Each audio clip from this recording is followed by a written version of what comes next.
आचार्य चाणक्य एक ऐसी महान विभूति थे जिन्होंने अपनी विद्वता और क्षमताओं के बल पर भारतीय इतिहास की धारा को बदल दिया। मौर्य साम्राज्य के संस्थापक चाणक्य कुशल राजनीतिज्ञ, चतुर कूटनीतिज्ञ, प्रकांड अर्थशास्त्री के रूप में भी विश्व विख्यात हुए। इतनी सदियां गुजरने के बाद आज भी यदि चाणक्य के द्वारा बताए गए सिद्धांत और नीतियां प्रासंगिक है तो मात्र इसलिए क्योंकि उन्होंने अपने गहन अध्ययन, चिंतन और जीवानुभवों से अर्जित अमूल्य ज्ञान को पूरी तरह निस्वार्थ होकर मानवीय कल्याण के उद्देश्य से अभिव्यक्त किया।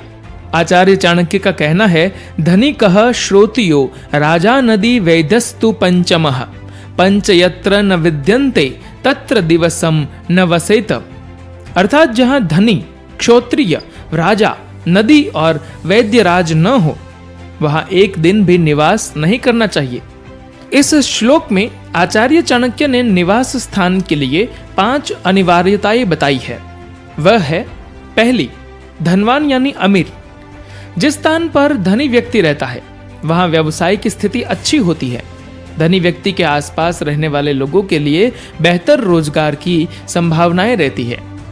दूसरा, क्षोत्रिय यानी विद्वान। जिस स्थान पर कोई ज्ञानी हो, वेद जानने वाला व्यक्ति हो, जहां सही गलत के निर्णय लेने वाला व्यक्ति हो, वहां रहने से धर्म लाभ होता है। हमारा ध्यान पाप कर्म की ओर नहीं जाता है। तीसरा, राजा यानी शासक अथवा तो नेतृत्व क्षमता वाला। जहां राजा या शासकीय व्यवस्था से संबंधित व्यक्ति रहता है वहां रहने से हमें शासन की सभी योजनाओं का लाभ प्राप्त होता है और सुरक्षा और सम्मान बना रहता है। नदी अथवा जल स्रोत।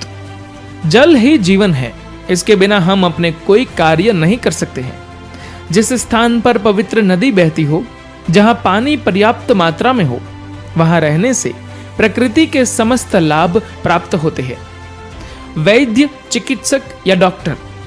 जिस स्थान पर वैद्य हो, चिकित्सा विज्ञान के जानकार हो, वहां रहने से बीमारियों से तुरंत मुक्ति मिल जाती है। अचानक आवश्यकता होने पर समय पर इलाज मिल सकता है।